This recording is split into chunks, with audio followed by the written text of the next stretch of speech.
I'm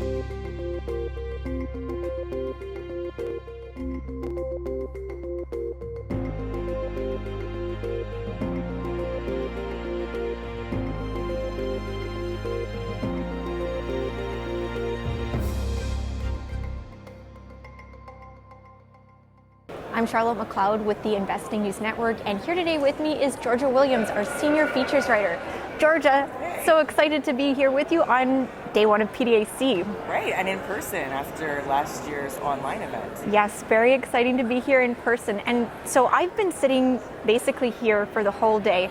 You've been out on the floor seeing what's going on. Can you give me a sense of the sentiment? Yeah, it's mixed, much like the markets are. So people are still really nervous about inflation, how the economy is going to recover. We still have the residual pandemic stuff. So a lot of people are sort of trying to figure out where they should park their investment to get the maximum growth. Definitely, that seems like it's been a strong theme here. Yes. So in addition to being out and about, you've seen some presentations. What are some of the highlights of what you've been watching today? I saw some really great presentations. We did a minerals overview, we did a financial overview, and a lot of the takeaway is that there's a lot of financing still out there. It's just getting harder for the juniors to sort of be picking it up. So there's money out there to be made, it just has to be to the right places. Commodity prices are also really high, so we're having a bull market there, while stocks are in a bear market. So there's a lot of concern about how the economy is going to recover, if it's going to be stagflation, deflation. I heard the word reflation for the first time today, so we'll have to just keep an eye on what the Fed does later this week. Right, and speaking about challenges financing in the junior space, so we did a poll for our Twitter audience today, and we asked them, what is the biggest challenge for juniors right now?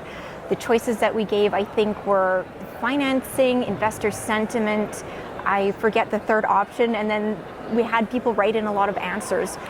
We also went out on the floor to actually poll some of the companies down there, and we're going to now shift and show a few of the answers that we got there. Awesome.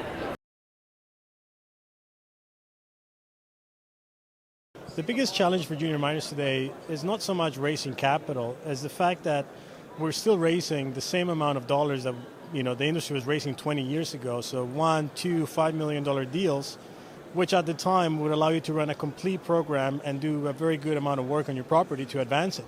Nowadays, with cost rising, you're still raising $1, $2, $5 million, and that only gets you halfway there, not even.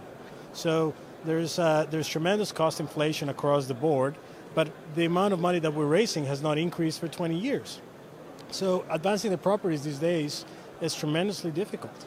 I would say right now, at the present moment, it's our cost of capital. The markets are rough. It costs a lot of money to execute our business model in junior exploration.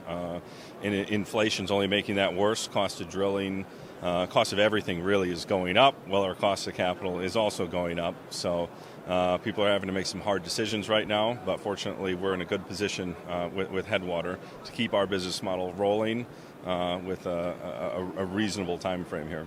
I think right now, one of the biggest challenges for junior miners is the ability to raise the capital, the growth capital that they need to progress their projects. It's very, very difficult right now. It's been difficult for a number of years, but I think we're starting to see maybe coming out of that now. Georgia, do you think you could tell me maybe the most exciting piece of information you heard today or learned? For sure.